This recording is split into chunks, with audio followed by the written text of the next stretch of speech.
guys in the field don't have those, or they have very few. And I'm hopefully can be that type of guy that you don't have any bad tracks, or they're very, very few. And we go to a lot of super speedways, and they're only adding, obviously, with Atlanta.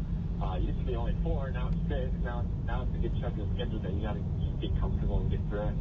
I just think with more time and more experience and probably less wrecks. I've wrecked at 2 of the 3 super speedways, none being my fault, but I'm in the red per se, so it's probably more positives I have, but maybe more I'll warm up to. Seems natural to me, no doubt about it. All right, my man, congratulations on a great run at Michigan, and we'll see you down by the beach here in another day or so. Thank you. Thanks. Appreciate it. Great to see you. Great to hear from you. Yes, sir. Always a pleasure. Carson Hosevar,